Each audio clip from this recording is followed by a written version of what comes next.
Welcome back to the Higher Form Podcast. We're here every week having real conversations with leaders, coaches, and everyday people about what it takes to become your best.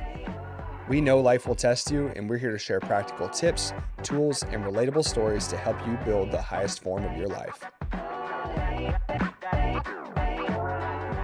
Happy 2026, y'all. We're back today with Coach Morgan, a returning guest, and we're going to dive into HYROX, conditioning, and finding your edge. Welcome back. Yeah, thanks for having me back. I know you have been on the HYROX wave more recently. For sure. And we all got a chance to experience our first one together in Dallas this last fall, and that was quite an experience that we'll dive into. I don't know that everybody here and listening even knows what HYROX is. You want to just explain a little bit about it, and then we can dive into how it caught your interest and go from there? Sure. So HYROX is a functional fitness race. Basically, there are 8 runs, and then in between those runs, there are 8 stations. And do you want me to say the stations? Yeah, we can get into all the stations and all that stuff in a bit. Yeah. Okay. But basically, we'll dive into each detail and walk through like the full race experience in a sec. But it's truly a hybrid fitness event where you were testing endurance and strength and mindset. Yeah, mindset. And just resilience in general. What even sparked your interest in this? What made you feel like it was something that you were gravitated towards? A few months ago, if you get on Instagram or anything, really, I feel like you can come across it pretty easy right now, especially, but somebody here actually brought it up, and I kind of looked into it, and then, of course, like, you scroll and you see other people doing it, and you're like, I want to do that. So it was just kind of something that looks hard, and something that I was like, I want to try that, and so we went from there. Yeah. I feel like I had seen this slowly building on Instagram and social media for a couple of years. And I remember Hunter McIntyre, that's his name, right? Yeah. One of the Elite 15 and best in the world at it. I've seen his Instagram page and other people sharing his stuff for a couple of years now. Right. And I always saw like them doing the races and the evolution of how that's come to life. And it was always like, oh man, that looks kind of cool. But I didn't really think that it was going to be this thing that got so mainstream until, I really feel like it's taken off in the last 2 years. It's like kind of shocking, honestly. Like, my mom is wanting to do one. I just think it's really cool that anybody can essentially show up and do it. They kind of market it that way too, but it seems like it just based on what we saw in Dallas, like anybody can show up. Yeah, the scalability is really cool. And it feels like it's really accessible to people at any fitness level, right? Yeah. Whereas if you're in CrossFit, you got to be able to do Olympic lifting and gymnastics, and it definitely feels like the barrier to entry is a little bit lower. For sure. Cool. Well, let's dive into it. If I'm going to do a race, what does this race even break down to? So I know you said 8 runs, 8 stations. Can you walk through it like step by step what it looks like? Right. So first you go to the warm-up area. Yeah. And if you're lucky, you get a full warm-up, but sometimes things happen, you might get a couple minutes, but they've got like the whole setup, which was nice because we got to try some of the station, like the sleds and things, and see how it felt before we got out there, because you much can train different at than it. pushing at the gym. Exactly, it's just different. And then you'll go to the start tunnel and they kind of hype you up for about 10 minutes. After that, you start your first run, and it is 1 kilometer, and then you go right to ski machine, 1,000 meters on that. If you're doing solo, it's 1,000. If you do partner, it's still 1,000. So everybody's doing that. Then you go through the rock zone and you go to your next run, sled push. That was miserable. I just want to say that was not fun. Well, I think a lot of it is because most of these venues, they're slapping down like carpet turf. Yeah, for sure. Yeah, and it was tough. If you train in a facility that has a pretty solid like strip of turf, I know our turf here, we used to have the plastic skis in the bottom of the turf or the sled, and it felt like you were pushing weight in molasses, and we probably would have been better off leaving those on the sled. Exactly, to get the full feel. Because when we took them off, I was like, oh man, this actually slides normal, and it gives you a little ego boost because you can start stacking plates up and feel I good know. with We've it. been doing that in group class, and it's really cool to see people like be able to put on a lot of weight and go. Yeah, we just had a gal in here the other night that was pushing a sled over like 500 pounds. Yeah, so I was like, that was awesome. Yeah, that's awesome. Exactly. But very different style of sled push when you're pushing on like portable carpet. Like, yeah, exactly. Because they gotta get it going. So after sled push, you go to sled pull. The sled pull was surprisingly tough too, with the rope and everything. And then everybody's favorite is burpee broad jump. I Yep. think, I mean, I don't mind that one. I know that's like not a favorite for most people. Wasn't as bad as I thought. I think mentally at that point I was just like, I'm just gonna attack it and see Yeah, what happens, exactly. you know? I was like towards the end, and the one of the refs or whatever there, she was like, "Okay, big jump." I was like, "I'm making it because I'm not doing another For burpee right sure. I now." know I was motivated. I liked how it was like just down and back. So I'm like, Yeah. okay, if I can do like 5 to 10 burpees here, Yep. and if I'm the one that gets to like finishes through the line on the first Hmm. half or the second half, I'm like that I'm inching closer to just making that last jump, Exactly. one big one to get over Yep. the line. Yeah. So that was great. And then after that, you kind of get a break. You get to go to the row and sit down. Yeah. That was by far the best station to like gather your thoughts. When I'm sitting there, I was like, I'm never doing a solo. Yeah. I was It is daunting. dying. So just yeah, well, and we'll get into this, but we both did it with our significant others, Yep, which I thought was really cool. It was a good test of teamwork for and sure. challenge Oh with yeah. each other. And plus, just to clarify, so there's a run, 1,000 meter run between every station. Hmm. Everybody has to do the run. So like if Yep. Morgan and I did the event together, we got to run at the same pace. Hmm. Or at least we got to enter the zones where the stations are the same pace. I Yeah. saw some people there like dusting their I partner. know. Yeah. And then like that partner's like way back and they get ready to go in. They're like, come on, you coming? I'm Yeah, like, man, you gotta exactly. hang together. Stress me out. Yeah, Yeah, no for way. sure. But then when you get into the stations, you can split them up like you had Yep. mentioned. So the burpee to barrage, I think it's like 80 meters Yep, or 80 meters. yeah. So we could go, I do two, you do seven, Hmm. or Right. uh, Depending on, half and half, however you want yep. to do it. Yeah, cool. So after the burpees, you go to the row, Hmm. runs in between these, and then after the row, After the row, gosh, number 6, farmer's carry. farmer carry. I Yeah, was like, wait, yeah. I'm picturing I'm lunges blacking because out. I'm This is about the thinking time in the race where you black exactly. out too. Yeah. Yeah. Yeah, farmer carry was that's another rest, really. Like it's not that bad. Yeah, I saw a lot of people running with it, and I was like, No, I'm not I'm running. just gonna Yeah. walk and not drop it. Exactly. Yeah. Yeah. So that one is pretty good. After that, that was 6. Then you go to lunges. Hmm. Lunges are a gut check. Coming off of that run and right into it, it's just, and you go down and then you kind of turn and go back the other way. And that was tough to just think about how far you have left. After that, you'll run again and then you'll finish with wall balls. I Yeah. don't love those either, Yeah. but I like it's a challenge because you're at the end and you don't want to stop. You want to get, you're about to be done and it's just getting The light everything at the end of the in. tunnel. Yeah. Yep. Yeah, those were tough too, especially if you don't get to see your screen. Yeah. So I know we'll dive into our experience more, but this is a Yeah, perfect time to talk about the unexpected adversity. for sure. One piece of that was we were watching you at this point, and we're like rallying as a group over there, like, come on, Yeah, finish it right. out, let's go. Everybody, I'm like, I And don't even know what we're they at. have everybody lined up and they have screens and sensors. Hmm. So there's all these different racks and there was one right beside you guys where the computer and the screen and monitor worked. And it's funny because we watched you run over there like, I'm going to use this one. Yeah, And they pushed you over one to a screen that was broken and they had that lady just sitting on the ground with a I clicker. know, and I couldn't keep track. I know. It's really hard to do because you're underneath the target pretty much while your partner goes, and you can't see if they are hitting the target or if they're getting no repped or if the ball is going to fly over the target and to the other side.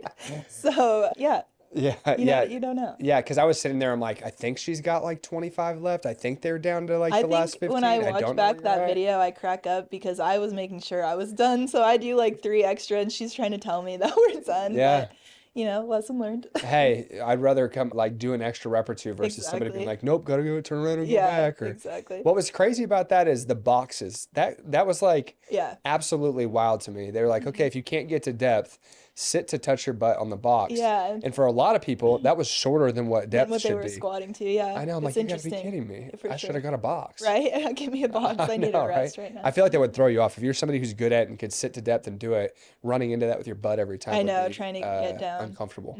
For So sure. yeah, you go through all that stuff and then you run through the finish line and they've got electrolytes and other They've things got, there and yeah. you kind of gather your mind there for a second and wonder whether or not that's something you'll ever do again For because that's sure. how I felt in the moment at That's how least. I felt too. I was Yeah. like, I don't know about that. Yeah. Legs are all pumped up because they just did so much work. Like, Yeah. it's just crazy. Yeah, it was unique. So I think this is one of those things where when you talk about that and you explain all of the work and Yeah. all of the effort and all of the challenge that goes with that, immediately most people are like, nope, not for me. Right.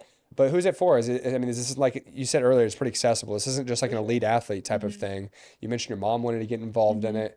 But yeah, I mean, you feel like it's pretty accessible to most people? I feel like it is accessible to Yeah. most people. It was funny. She called me the other day, my mom, and she was saying that she tried out the burpees because she's serious about it. I was Yeah. like, you can't just start jumping, broad jumping and stuff when you Yeah. haven't done that. So I think that yes, anybody can do it, but I don't think people should just like jump into it without doing any kind of training. That Yep. can get a little dangerous because it's still higher impact than maybe what they're used to. Yeah, So for sure. Especially the burpees and the running. for sure, yeah, It's both it's of a lot of those. it. Well, I Yep. mean, like I think a lot of people, I'm gonna go get a 5K or maybe even a Yeah. 10K, and you can Yep. get off the couch and go couch to 5K, and Hmm. even if you're in pretty poor shape, you can just walk Yeah, and get it done in an hour or less. for sure. But this is certainly something that you would not want to walk into cold. No.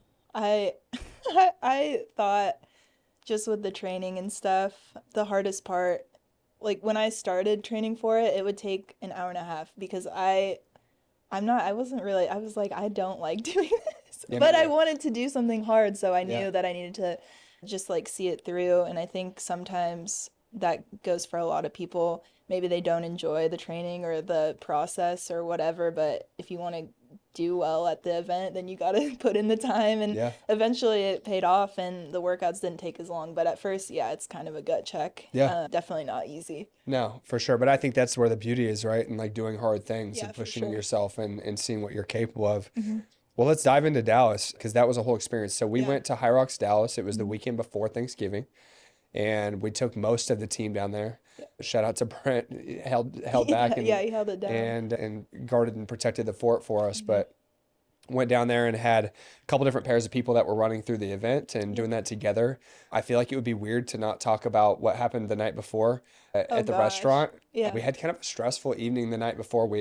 Brittany had booked a really nice restaurant in a really upscale part of town, Hmm. and we were out to eat.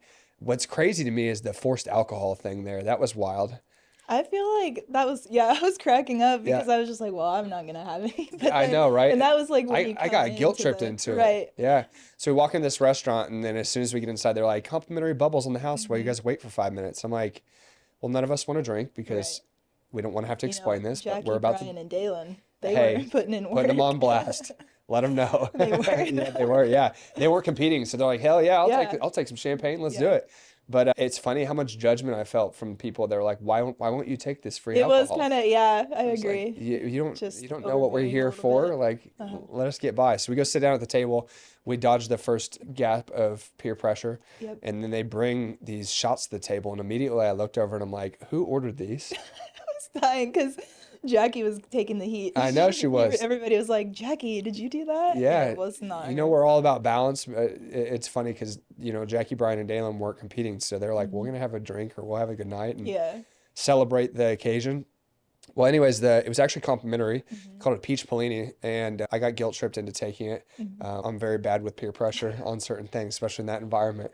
But we took those, and then all of a sudden you see a bunch of people running out of the like shopping center, Hmm. and I don't know what your thought at that I point was was. like, my back was to all the people outside, but Yeah, out of the corner of my eye, I just see people diving under their tables outside. And I was like, oh, if they're getting down, I'm getting down. Because why are we, I haven't really been in that situation. And so I kind of like fall out of my chair, and Jackie looks at me, and then everybody in the restaurant's like freaking out, the yeah. kids. And yeah, well, luckily we had a police officer Yeah, to we guide us. one of the people in our group was a cop or Yeah, is a cop, so that was refreshing. I looked over and I'm like, Sean, what do we do? Where yeah, do we go? exactly. But yeah, it was a fake active shooter situation. Well, Hmm. in that environment, we don't know that it's not real. Yeah, So we're treating it like everybody else is, and it's a perfect example of when one person reacts to something, and the next person reacts, and the next exactly. person Yeah, reacts, and it becomes a chain. yeah. I'm like, in today's society, you have to take those things serious, Oh, for sure. unfortunately. And so we jet out of the restaurant. Luckily, travel agent Jackie found us another place to She eat for did. 9 people Yeah. with no notice on a Friday Hmm. night in Dallas. So ended up having a pretty good dinner, but it was a stressful It start to was the stressful. weekend. Yeah, Supposed to be a nice dinner out, and we exactly. had that. And then, yeah, luckily nothing happened. Turns out Morgan was doing some deep research on her phone there. I got on, yeah, Twitter X, and these kids brought a water bottle and dry ice, and they were making like a bomb to scare people. These damn It's kids. always the These kids. damn kids. So of course it ruined what was supposed to be a really nice dinner. Oh, Hmm. it was still a good night, but wild situation to kick off the For weekend. sure.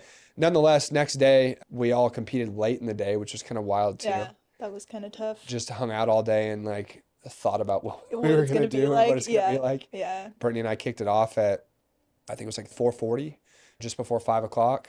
Ran into some adversity in our race. Brittany had a little bit of like a blood sugar episode after the sleds. We got to watch your guys' first 3 stations before we had to go to the warm-up Yep. tunnel, and after, I think it would have been the sled or Yeah. something. I was like, Yeah, so we were crushing it the first portion. know. Like we were rolling, our pace is good, our runs felt good. The adrenaline, being the first in all 3 of the pairs of us Yeah. that went, I think was like 2 parts. One, exciting because we got to get it over with first. Exactly. Yeah. But 2, we're like, okay, let's go set the bar and go compete because we're competitive people. Right. Yeah, I don't know if it was, it could have been a combination of things. It was just like a perfect storm. And we got done with the sleds and we were getting ready to go out and run. It was after the 2nd or 3rd station. And I look over at her and she's like glazed over. Oh gosh. I was like, are you okay? I just saw you guys come around on the track right before we went, and I was like, I don't know what's happening. Like, Yeah. I couldn't tell, but Yeah, well, from everybody else's perspective, they're like, you guys were kicking ass. that's what I was like, what happened Yeah, from in between there? yeah, it was wild. So we had to walk a lot more than I think we anticipated. I gave her a couple of my gels. Next time I'm taking way more with me. Yeah. That was one of the things I learned. It was like, man, we could have had more fuel on hand with us because we just burned through it so fast. Right. And yeah, we battled through and got it done. Definitely not like the competitive performance we wanted, but we That's got okay. it You finished in under 90 It's the minutes and we first got it one, done. and it's And hard to know, too. yeah, you have no idea what to expect when you go into Exactly. this, right? So we got done, went and grabbed our stuff, and then came back around. And you guys started right when we were getting into, because you guys left to go warm up and like Yeah. check in and do all those things. You guys started when we were probably at You like guys were like almost done. you were getting close to finishing. Yeah, because I knew that if we finished in like an hour 10 to an hour 15, we'd finish right as you guys were starting. Yeah. Ended up taking us an hour 25. So you guys had gotten into your first few stations. And I remember we caught up and got our bags and started watching you guys around the sleds. I think it was like sled pull is when we Sled caught up pull, to. yeah. Yeah. But you guys crushed it. You and think I Brennan was- kicked ass. I'm surprised I didn't get in trouble. I think he tripped on the rope, and I Okay. like stuck my hand out, and you're not supposed to do that, I guess. 'cause, Okay, so like, that we did. We saw the people doing that. Like Yeah. they would literally stand behind the line and have their hand there. So if Okay. their partner was falling backwards, they Yeah. can lean into them and just like catch and push back. So we did I've it. seen some people. I did it. I mean, I've seen both. I think sometimes maybe since it's so new, the judging is a little spotty sometimes with like what's allowed and what's I've seen not. some videos on the internet of people on the burpees Me too. just like walking 3 steps and then know, doing one. it's I'm kind like, of that's annoying. insane. What the heck? Somebody cracked the whip on those Yeah. people, you know? Yeah. But yeah, you guys kicked ass. You guys came through and what'd you guys finish in?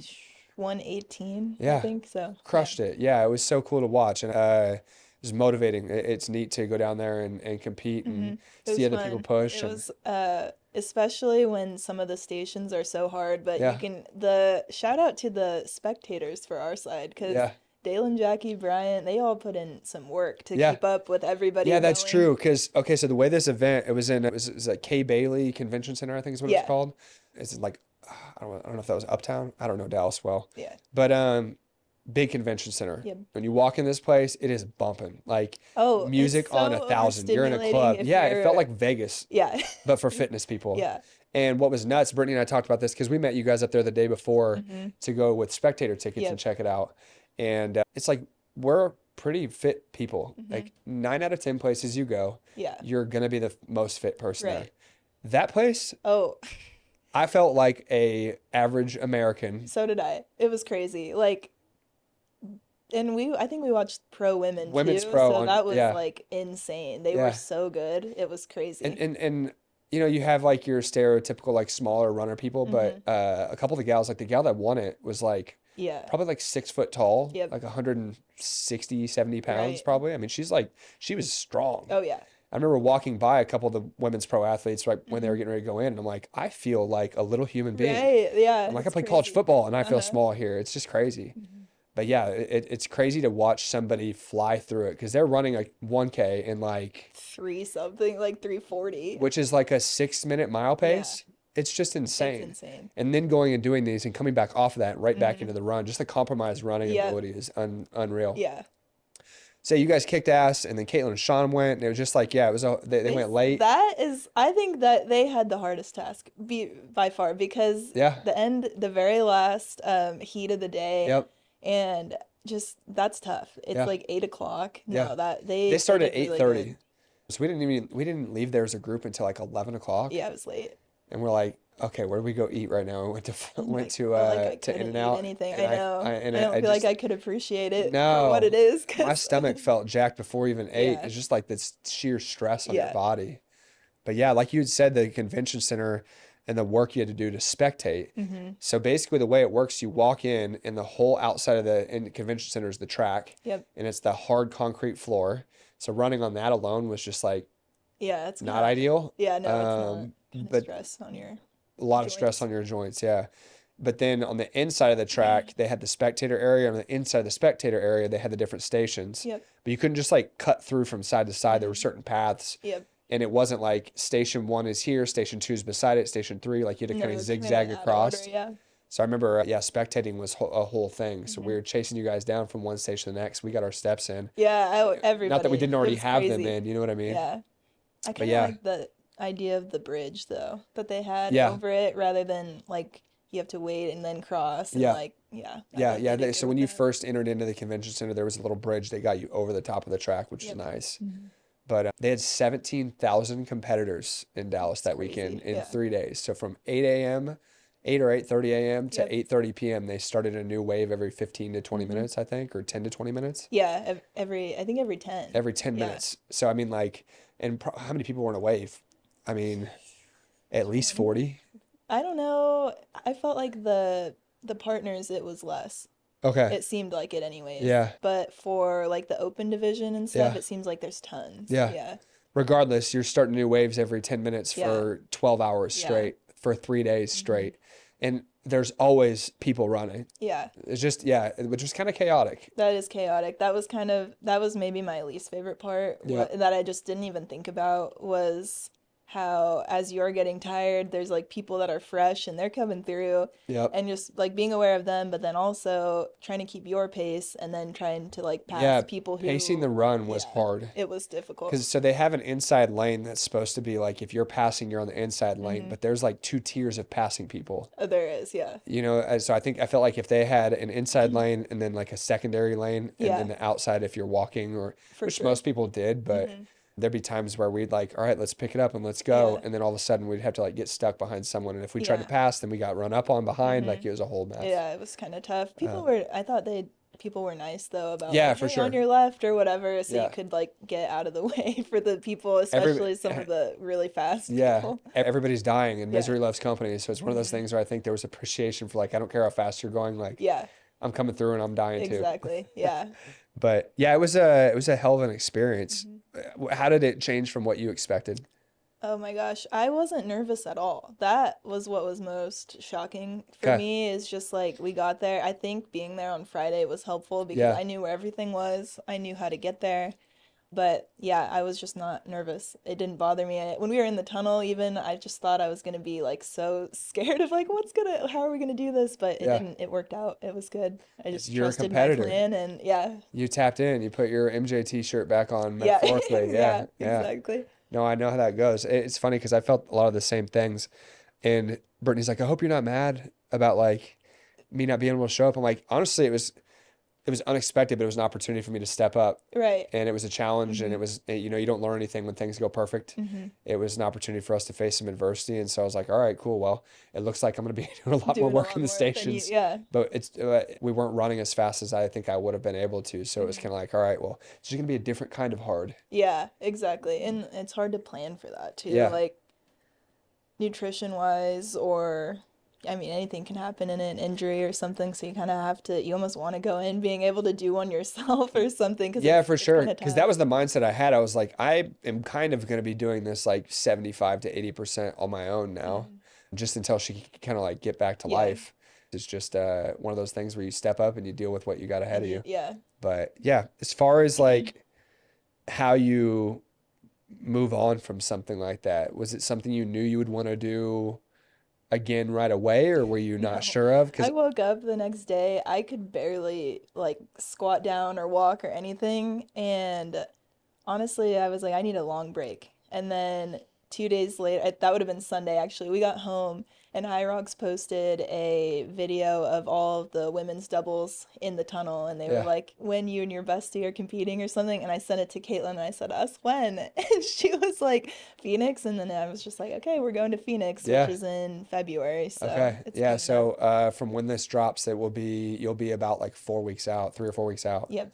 Crazy. Hmm. So how do you train different for something like that? Like what do you felt like that exposed, or what did you learn from that? Like, I would say when I first started training for that, I was like, how are people using the run as recovery? Because yeah, this is killing me. yeah, But same. actually, like by the end of like once we got to the race, I was able to use that as recovery. It took a lot though. I trained for a long Yeah. time. How long did you train leading up to that? Probably like 5 months because I was just doing different things and Yeah. I thought I could lift like 4 or 5 days a week and do all the other stuff and I had to completely change all my training. I actually ended up having a coach for this one and it was so beneficial because I don't want to think about my programming. Same. I do that for a living and so I'd rather just like talk to somebody who is a professional and knows what's going on and they can tell me and You hear reassure that? me like Coaches have coaches yeah. too. Yep. So it was super helpful, and I was able to ask questions and do a lot of So hard you started stuff. working with a coach leading into Dallas, Yeah, or leading into okay, Dallas. cool, Yep. nice. And yeah, shoot, I mean, coaches are going to program stuff you don't want to do. You won't do yourself. Yeah. So it was good. But yeah, I think that the biggest thing going into this next one is I'm just running a lot harder now. I understand like pacing a little bit better and Yep. what I'm able to do. Yep. So now we're just kind of we're gonna have one on Saturday and see what how we'll split the stations and Okay. everything up. So Cool. yeah. There you go. We talk about the mental side of this because I know that it's obviously something physically challenging is going to Hmm. tap into the mental capacity required to Yep. do it. So just talk about that a little bit. So for me, especially starting the first few weeks, I was like, there's no way I can do this. I'd tell Brennan like every day, I was like, I can't do this. This Yeah. is like the hardest training I've done. And Mind you, Morgan played college volleyball for four yeah, years at a pretty high level. yeah, So it gives you some context. yeah. It's just a different kind of training. And you don't really there's not a lot of rest really. Even if you do doubles, there's just not a time to like come down from what you're doing. Yep.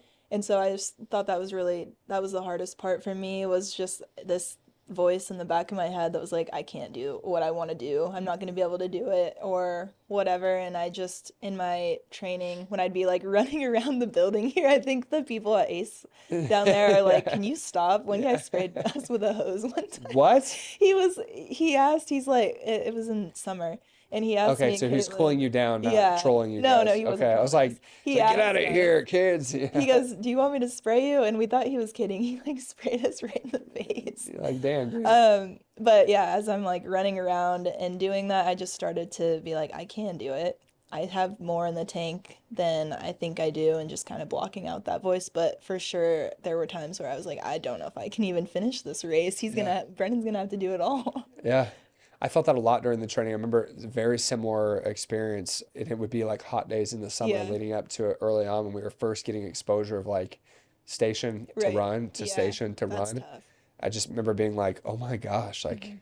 this is going to be way more difficult than maybe I thought it would be. Yeah, And then I get these moments, the peaks and valleys of confidence. for sure. It's like in moments I was like, oh, we're going to crush this. And then in Yeah, other moments I'm like, oh my God, I don't know if we can do this. You know what I mean? exactly. Yeah.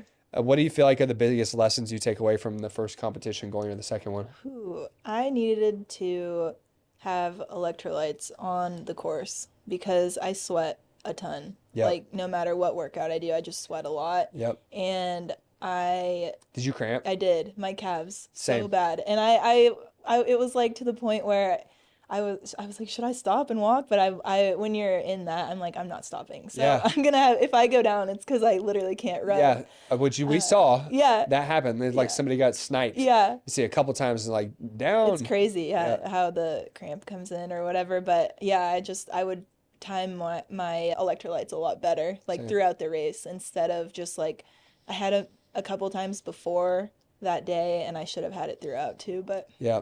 I think we probably could have ate more, which would have required that us was to get, hard to know. yeah, Yeah. but it would have required us to get up earlier in the day. Mm-hmm. So we slept in because the night before was kind of wild and we stayed out late. It was, yeah. So I remember eating a big dinner the night before and being like, all right, well, this will just make up for not what we don't have the next day. Right. But like our times at like 4 or 5 p.m., I'm Mm-hmm. like, I don't want to eat too late and then Yeah. have it sitting in my stomach. Mm-hmm. But I think more calories and more electrolytes for sure, because I had the same thing. Having done a little bit more work on the intense part of the stations, Yeah. I've never had like a VMO, like a inner quad cramp before. Oh, okay. And I felt it just like really starting to get tightened Yeah. up. I just talked to Dustin about this the other day too. He's like, I felt my like quad Yeah, cramping. he was telling And me then I had that. these little tingly like calf cramps, kind of like Yep. what you're talking about too. And it didn't happen until the last two runs. Yeah. But at that point, Brittany was starting to come back to life. And I was like, I'm afraid that I'm going to lock up. Yeah. Like, let's just keep going. Mm-hmm. Like, much like Right. you. But I'm like, just beware.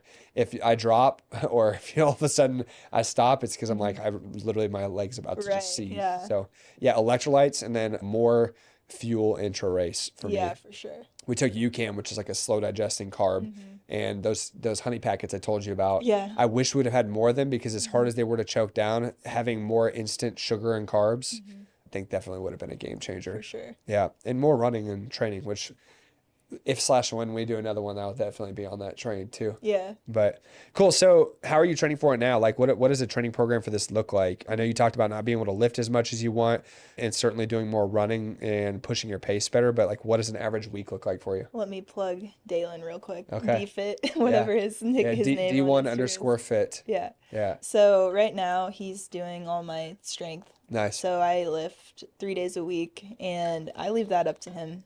So whatever he puts into my app is what I do. That's nice. It is nice. And then as far as like HYROX specific, I'm running 4 days a week, except this week because we have a full on Yeah. Saturday. But I'm running 4 days a week and I will do 3 days of like station or circuit training, I guess.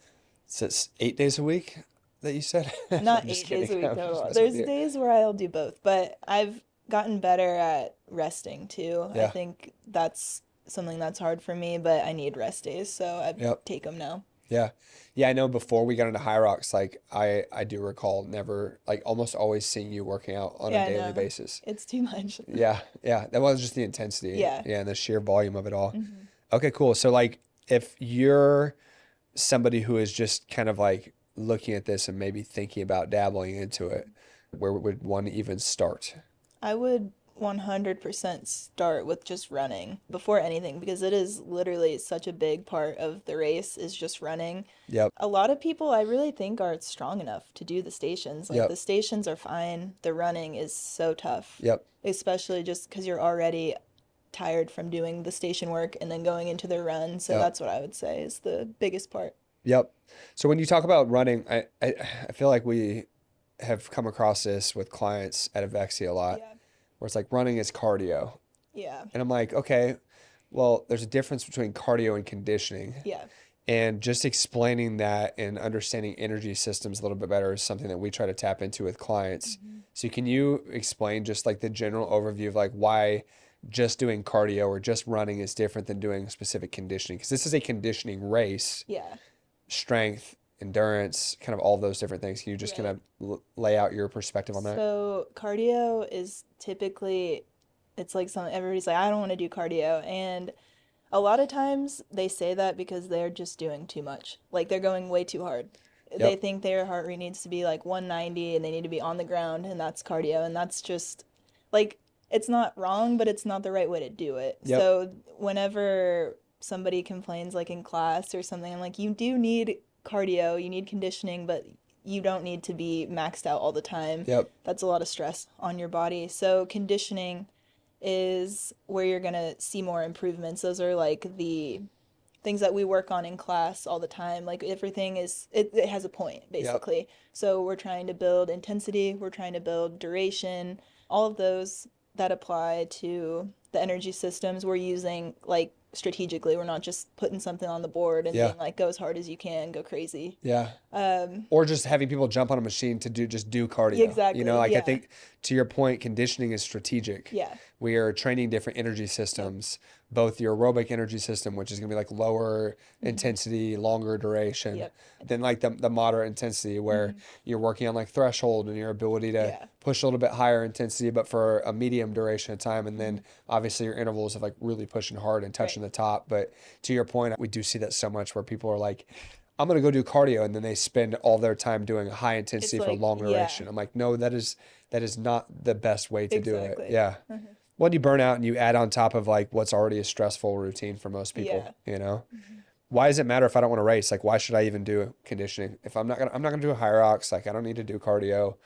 Right. So you still need to work your heart. You can't, your heart is a muscle, just like anything else on your body. And so it needs to be put under stress safely and effectively over time, especially like if you want to see good gains, that's all going to go hand in hand with it. It's not just, oh, I lift weights. Yeah. Well, I mean, like the energy, the resilience, the, you know, mental toughness side of it, like you talked about earlier. I think that a lot of people underestimate, like, yeah, it feels great to be strong and that'll get you confidence, but you want to be resilient. You got to go do some hard things over a period of time, and cardio or conditioning definitely does that for you. Have you seen that carry over for people outside the gym, outside of just like competing in races? Outside of it. So just kind of like, especially with clients and stuff specifically, like being able to see them do things that they like couldn't do before, even if it's somebody being like, oh, I walked up the flight of stairs at work and I wasn't out of breath. I've heard that before. Or we do have like runners and all kinds of just different backgrounds here, and they'll say, oh, I was able to run at a 750-minute mile the other day, and that's what Ethan told me this morning. So that was pretty neat. Yeah, and that was just like a casual go out for a run, and I'm like already cruising. Yeah, he's a great example of someone who has made fantastic endurance progress while not really having to focus on like going out and crushing endurance training. Exactly. Yeah. Well, I think it's a testament to what you've done as a coach for him, but also giving people an opportunity to understand that like strength improves endurance and endurance proves strength. Yep. And they all work cohesively together and complement each other really well. It doesn't have to be just like I'm a cardio junkie or I'm a meathead, you know? I totally agree on that side of it. So like when you start to think about your next steps in regards to like leaning into this HYROX thing, what does that look like for you? I know you got another event coming up. I know you're doing a doubles in Phoenix here soon. What next? Is it like, hey, I want to do, because you're going to do women's doubles where you did mixed doubles before. Exactly. Do you have a single? No. Are you going to do it solo? No, You say no now, but we might come back on this clip. Yeah, I know. No. I'm maybe sometime. Right now, everybody's like, will you do one with me? And I'm like, yeah. Doubles is fun. Yeah. I think we should do a relay at some point too. Yeah, I think that'd be cool too. Yeah. So a relay, you would only do 2 runs in 2 stations. So for me, I'm like, I could sell out pretty hard for a quarter. 2 stations, and you get to pick which ones. Yeah. You pick and choose who does what. I think that'd be a really fun way to do it too. Well, speaking of HYROX in the future with that, we are working toward becoming a HYROX affiliated facility. So if this is something that sparks your interest, Morgan and I are slowly working on helping you kind of take the reins on that side of it. What does that look like? What does that mean for people that are clients, people that want to do HYROX, people that don't want to do HYROX? Like, how do you envision that kind of benefiting anybody and everybody? I think that it'll give current clients a way to try a different format of class. That we do have a variation of it, but it's a lot different. So it'll give them a chance to come in and see what it's about, because when we did that, like so many people tuned in to see, and we get questions all the time. I mean, honestly, that's why we did a big part of why we did this episode. So we live streamed the event on our social media, and Jackie did she lost her voice because she was commentating so hard in the first 2 races, and then I did the last one, and I remember a lot of people being like, hey, this is awesome, I never knew about this, like shout out to you guys, this is so empowering, it's so motivating. So yeah, I agree. I feel like there's a lot to go there. So more to come on that, but what really excites you about this moving forward? How do you see that playing out, and what are you looking forward to? I think it'll be cool to tap into another community and kind of bring them together, because I think there's a lot of people here. I mean, Dustin just did one. I got a text from another client today that they just signed up for Miami. Okay. Yeah. That's awesome. Trent. Okay. So let's go. It's coming. I think it's really cool too for clients to see us do something that's hard. Yep. And maybe it'll inspire more of them to want to check it out. But yeah, overall, I think the community and just the like doing something hard with lots of people is what I like about it the most. Yeah. Well, it gives you a chance to tap into that like performance community a little bit more. And that's no shade on anybody who's not out there working on performing towards an event. I think that even the people who want to be better moms and dads and business owners and partners, like anything you do that is difficult is going to make you a stronger person holistically. Yeah. And I think that's really the reason we got into it in the first place, was to test our limits and see how that played out long term. Yep. Well, cool. Anything else that you would pass along to the people in regards to like considering do it, or why you feel like this is a lane worth of people peeking into? Do it. You have nothing to lose. It's fun. Even if, I think also just don't put like some kind of like time restriction on yourself. Just go in on your specific, like on your first one, and just send it. Have fun and just have the experience rather than stressing yourself out. Because I think the first half of my training, I was like, I got to be at this pace. I got to do this. And it's like it's not fun. Yeah. The first one, just have fun. You don't know what it's going to be like or what the race is going to give you. So just have fun with it. And then after that, you can kind of, now you know what it's like and you know what you can handle. But yeah, just don't put any limitations on like where you want to be, and you'll have a lot better experience. Yeah. What a great like collective message to wrap things up with. I think that applies to so much more than just HYROX. People step into their fitness journey, or, you know, whatever area of growth they want to be kind of drawn to or inspired to achieve. And they put these expectations around having to perform at a certain level. And we live in a world where it's easy to find other people to compare yourselves to. Right. But I'm with you. I struggled with that quite a bit when we went into it. And I was like, we have to do this. We have to be here, and we have to do this. But yeah, have fun with it. And if you ever need any help with that, you got a plug here. I got a plug. We got a plug. They got a plug. You're like, the plug. I'm the plug. You're the plug. Okay, cool. Yeah. Anything else? I don't think so. Cool. Well, we'll wrap it up. Appreciate you guys joining us today. And if you are interested in getting some help with conditioning, whether that is HYROX specific or not, we do have online programs. And Morgan here herself owns that side of what we do. So feel free to reach out. Where can people find you? Oh gosh, Instagram, Morgan15_West. Okay. I got it memorized this time. Yeah, okay, that works. I don't remember last time if you had it or not, but I can't remember. Also at Avexia Health and Performance. So if you're local to the Kansas City area, you are interested in HYROX, training, nutrition, whatever it might be, hit us up. Appreciate you guys joining. See you later. This episode of the Higher Form podcast is powered by Avexia Health and Performance, your home for smart training, simple nutrition, and real accountability. Built to help you look, feel, and perform your best. Whether you're just getting started or chasing your next level, visit AvexiaKC.com to learn more and start building your higher form today.